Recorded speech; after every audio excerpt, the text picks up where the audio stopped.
Hey folks, this is Riker with the Diablo 2 Resurrected Assassin Build Guide. This guide will cover the Lightning Sentry Assassin build, aka the Lightning Trapsin, which is one of the top builds in the game and arguably the best assassin build. This video is brought to you in collaboration with Diablo 2 expert Tio, and you can follow along with this written guide on maxroll.gg, link in the description.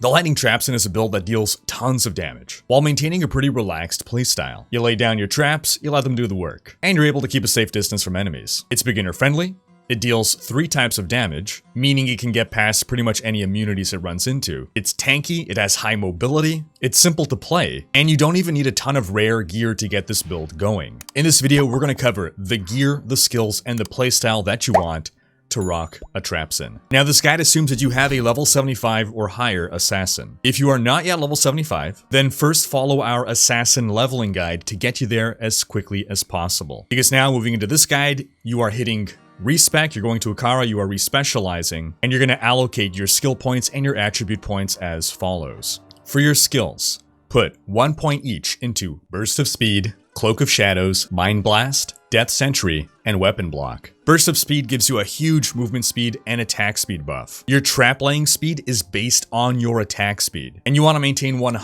uptime on the Burst of Speed buff. Its duration starts at 2 minutes and scales with skill level. So the more budget your gear, the more often you have to recast this. Cloak of Shadows blinds nearby enemies, making them only able to see you if you are right in melee range of them. This is incredibly powerful against ranged enemies, who are basically completely neutralized. Since you're throwing traps, you have no reason to ever be in melee range of any enemies. So the skill makes you basically invulnerable. However, it only lasts 8 seconds. But it can be a real lifesaver, and casting it at the very start of a fight is a great way to engage ranged enemies. As for Mind Blast, this makes you stun enemies in a small area, and it has a chance to convert enemies, which will make them fight for you for a short amount of time. If you're ever overwhelmed by the amount of enemies you're fighting, Mind Blast is a great tool. Then, outside of your single point in each of those skills, you want to max out the following skills in this order: Lightning Sentry, Shockweb, Charged Bolt Sentry, Fire Blast, and Wake of Fire. Now previously you would have also wanted to max out Death Sentry, but now you're only going to put 1 point into Death Sentry.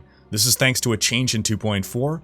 Death Sentry is now a 1-point wonder, which allows us to invest other points into other skills for their synergies. Now if you're pushing all the way to level 99, leftover skill points at this point will go into Wake of Inferno. So going over these skills here, Lightning Sentry is your main damage source. You lay down a trap and it shoots these piercing bolts of lightning at enemies. You can have a total of 5 traps active at a time. You need to keep enemies within their line of sight. The Lightning Sentry won't attack enemies that you can't see. Then every Lightning Sentry carries 10 charges of ammo. Basically, once it is shot 10 times, it'll disappear. Then Death Sentry, even though it's just 1 point, is part of your 1-2 punch with this build. You deploy this trap and it casts the Necromancer's Corpse Explosion skill. To do this, it needs to target corpses, however. This will blow up a corpse and deal a huge amount of fire and physical damage. When there are no corpses in range, then Death Sentry acts like a much weaker version of Lightning Sentry, firing feeble little lightning bolts. Unlike Lightning Sentries, Death Sentry has only 5 charges of ammo, and these are shared between the Corpse Explosion ammo and the lightning bolts, meaning it can either shoot 5 corpse explosions or 2 corpse explosions and 3 lightning bolts. However, you gain more ammo through a synergy with Fire Blast. For every 3 points you have in Fire Blast, Death Sentry gets 1 extra ammo. Now, one thing to be aware of is that you can have a max of 5 traps active at a time, not 5 of each. So, of your 5, you have to decide how many will be Death and how many will be Lightning Sentry. Well, you don't have to decide, we'll help you out here. Your playstyle is going to be, you lay down 5 Lightning Sentries on a single spot. This is to focus fire down 1 target. Once that target dies, place between 1 to 3 Death Sentries near the corpse to start what will become, hopefully, a chain reaction of corpse explosions. Then we're taking the Shockweb and the Charged Bolt Sentry simply because of their synergy bonuses. Your Lightning Sentry gains 12% lightning damage per level in Shockweb, and 12% lightning damage per level in Charged Bolt Sentry. Then as for Fire Blast, this is your backup weapon. If you're fighting an enemy that's immune to lightning and physical damage, then Death Sentry won't be enough. You're going to want to throw Fire Blast into the mix. Fire Blast also just generally comes in handy against single targets to complement your Lightning Sentry damage. That covers the skills. For the attributes, you want to allocate just enough points into Strength to be able to equip all of your gear. Similarly, for dexterity, put in just enough to equip your gear. Now this can vary depending on what sub-variant of this build you're going for. But for the starter version, 20 dexterity is enough. For energy, don't you dare put a single point into energy. You want more mana? Drink mana potions. Every point you put into energy is a precious point that could have been put into vitality instead. Energy can be useful when you're low level. This is when mana management is particularly troublesome. But in an endgame assassin build, you don't want to put any points into energy. Then all the rest of your attribute points go into vitality. More vitality means more life. More life reduces your odds of getting killed in a single enemy attack. Alright, we're going to talk about gear next, and to do this, we're going to cover some variations of this build. From your starter setup all the way to your endgame build. So for gear, you really don't need much to get this build started. Just buy a Wand of Lower Resistance from Drognin in Act 2 Nightmare, keep that in your weapon swap, cast it on lightning immune enemies and act bosses, and apart from this, you're pretty okay. Look for gear that gives you skill points, increased attack speed, and stats like life and resistances. If you followed our assassin leveling guide, you'll already have a Spirit Sword, which gives you +2 to all skills, a lore cap, which gives you +1 to all skills, and you can shop at vendors for gloves that grant you attack speed and resistance, boots that grant move speed and resistance, and a belt that grants life and resistance. At Anya in Act 5, you can easily shop for claws that give up to +3 to traps. So if you dual wield, you can get +6 to traps. They even have a chance to spawn with +3 to lightning sentry, but these are extremely rare. But in theory, just from shopping at Anya, you can get a claw that has +3 to traps, +3 to lightning sentry. You can get 2 of these for a total of +12 to your lightning sentry. Now again, with just a starter version of this build, you should be able to farm Hell Countess to get a Neph rune, and a Lum rune as well to create a Smoke rune word, as well as a Shale rune and an Eth rune to create the Rime rune word. Take the Neph and the Lum rune, insert them into a non-magic 2-socket armor to create Smoke. This will give you +50 to all resist. Insert Shale and Eth into a 2-socket non-magic shield to create Rime. This will give you 25 all resist, 25% better magic find, 15% mana regeneration, and makes you immune to being frozen. Then use rings to fill out your missing resistances, and try to get an amulet that gives you +1 to traps. For your mercenary, hire a defensive Act 2 mercenary. You want the Holy Freeze aura. Your mercenary is going to serve 3 purposes. First, he's going to help out against enemies that are immune to your damage sources. Second, he's going to crowd control enemies with his Holy Freeze. And lastly, he's going to help manage your mana, because you're going to give him an Insight rune word. Take a 4-socket polearm, and then insert the following runes: Ral, Tyr, Tal, and Soul. This creates Insight, which gives you a level 17 meditation aura, which regenerates mana. As for his other gear, stack him with life and resistances to keep him alive. You can give him another smoke armor. And for a helm, you can just put an Ort rune and a Ral rune in there to give him 30% lightning resist and 30% fire resist. So that covers the starter setup for this build. Not too difficult, all very manageable to get done. Now we're going to cover the standard best in slot gear that you can have on this character for maximizing your damage. Now before we dive into the gear, a very important note. Skills that add +X% to lightning skill damage or -% to enemy lightning resistance do not work with lightning sentries. So don't go for a Griffin's Eye or a Rainbow Facet to help you out. Alright, looking at the helm slot, the most important stat to look for in your helm is ++ to all skills, ++ to trap skills, or ++ to assassin skills. So the best would be a circlet with +3 to traps. But if you can get +2 to assassin skills, that's also great. You ideally want 2 sockets in the circlets, and you want to insert a bear rune for 8% damage reduction, and an rune for 15% all resist. For your weapon, the best in slot setup here is dual claw, and your stat priority on your claws: + to all skills, + to trap skills, or + to assassin skills. Greater talons and greater claws are the best bases to go for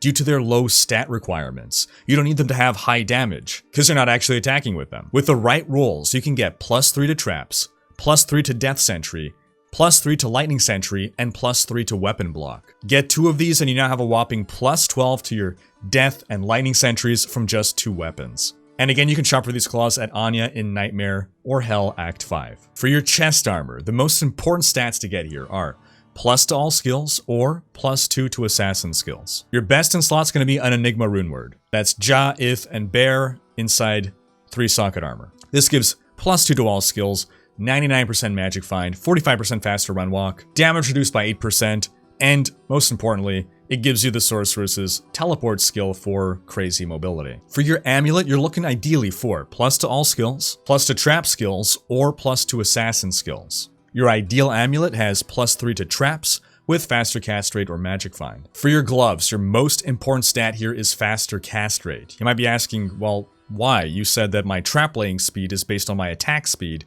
Yes. This is for your teleport casting speed. So Mage Fist Gauntlets are your best in slot here with 20% faster cast rate and regenerate mana 25%. It also buffs your Death Sentry and your Fire Blast due to the +1 to fire skills. For your rings, the most important stat to get here is plus to all skills. 2 Stone of Jordan rings would be your best in slot, giving you +1 to skills and increase max mana by 25%. Now, not only does more mana mean you have more mana, and therefore you can cast more traps before drinking a potion, but your mana regeneration scales based off of how much mana you have. More mana means you regen mana faster. For your belt, the stats you're looking for are plus to all skills and faster cast rate. An Arachnid Mesh is your best in slot here, because it has +1 to all skills and 20% faster cast rate. For your boots, faster run walk is the most important stat.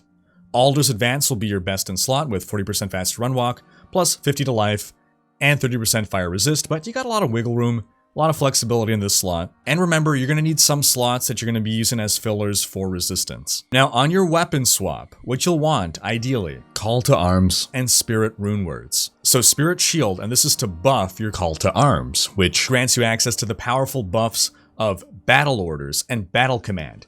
That's going to buff your life, your mana, and add +1 to all skills. This changes your gameplay a bit, meaning you're going to swap to Call to Arms, cast your buffs, then swap back and play normally, and just ensure whenever those buffs drop off, you swap back and cast them again. Now for your charms, you want as many Grand Charms as possible that grant +1 to traps, with plus to life and faster hit recovery as a second stat. Then you're going to fill your remaining empty slots with small charms that give plus to life and all resistance, or singular resist. Of course, best in slot you also want an Annihilus Charm and an Assassin Hellfire Torch. For your Mercenary, you need an Infinity Rune Word. That does mean losing the Insight and its delicious mana regeneration, but you're going to insert Bear, Mal, Bear, and Ist into a 4-socket Ethereal Thresher. This gives your Mercenary the Conviction Aura, which lowers monster resistance and is necessary to break many monster immunities. Then for his body armor, you ideally want to give him the Fortitude Rune Word. L, Sol, Dol, and Lo into 4-socket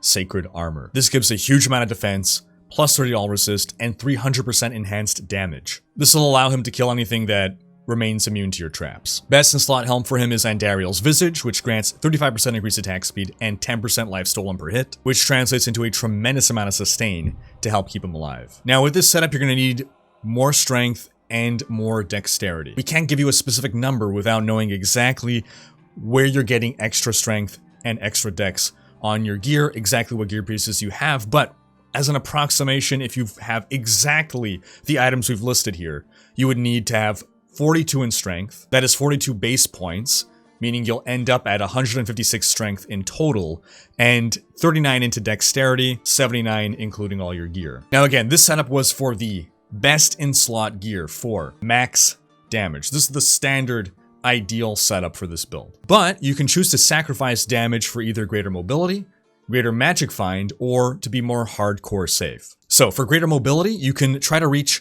a higher, faster cast rate breakpoint so that you can teleport more rapidly. You're aiming for 102% faster cast rate. In order to achieve that, we gotta drop one of our claws and equip a Spirit Monarch. And this is to get that 35% faster cast rate. You'll also need to get 20% faster cast rate on your helm, and ideally 30% faster run walk on the helm, along with +2 to assassin skill levels. Estimated strength and dexterity for this setup, again though, not a hard and fast rule, 32 base points in strength, totaling 176, and 59 base points in dex, totaling 99. Now if you want to go for a more magic find oriented setup, then keep the Spirit offhand, but change your main hand to the Heart of the Oak Rune Word. Ko, Vex, Pull, and Thull in a flail. This gives you +3 to all skills, 40% faster cast rate, and 40 all resist. We're trying to maintain that 102% faster cast rate breakpoint to be able to teleport as quickly as possible to find magic items as quickly as possible. But then swap your helm for the Harlequin Crest Shako. +2 to all skills, 10% damage reduction, and 50% magic find. Swap your gloves for Chance Guard Chain Gloves, giving you 40% magic find, and your boots for War Travelers, giving you 25% faster run walk and 50% magic find. Swap out your rings for rings which have 40% magic find, and your small charms for ones with magic find on them. Swap out one of your grand charms for Geed's Fortune, with 40% magic find. And then if you want to be more hardcore friendly, sacrificing damage for survivability, start with the mobile version as a base, then swap out your spirit shield for a storm shield, which grants 35% faster block rate, 25% increased chance of blocking, or 32 with a socketed L rune, a ton of defense,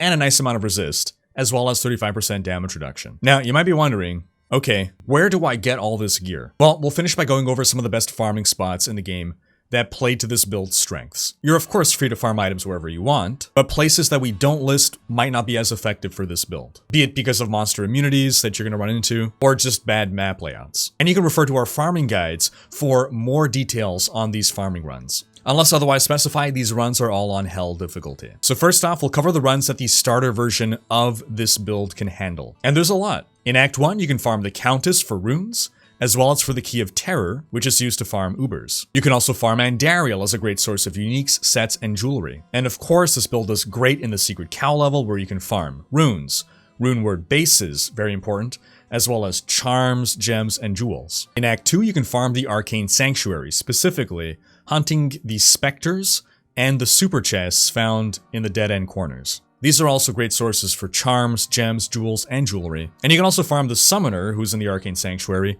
to get the Key of Hate, which is needed to farm Ubers. In Act 3, this build can farm Mephisto quite easily. He's a great source of uniques and sets. And we're gonna skip over Act 4 for now. There's nothing efficient in here for the starter version of this build. There's just too many immunities. But in Act 5, you can farm Eldritch the Rectifier for general gear, gold, and even XP. It's a super fast and easy run that you can combine with Shank the Overseer for the same purposes. You can also combine these two with a Pindleskin run, so that covers what the starter build can handle. Let's cover what you can further handle when you are fully geared. In Act 5, we add the Worldstone Keep and the Throne of Destruction. This is a max area level zone, meaning you can farm for literally anything in here, and it's also a good source of XP. And then of course there's Bale's Waves in his throne room and Bale himself, which you can now farm efficiently, excellent source of uniques, sets, and XP. Then in Act 4, we add the Chaos Sanctuary as a farming zone. We can tackle it now. It's another max area level zone in which you can farm anything plus XP, which leads us right up to Diablo himself, who's also a great source of uniques and sets. And that is going to wrap up this video. But again, do be sure to check out our farming guides on how to get all these items. Thanks for watching. Special thanks to my Twitch, Patreon, and YouTube supporters for making these videos possible.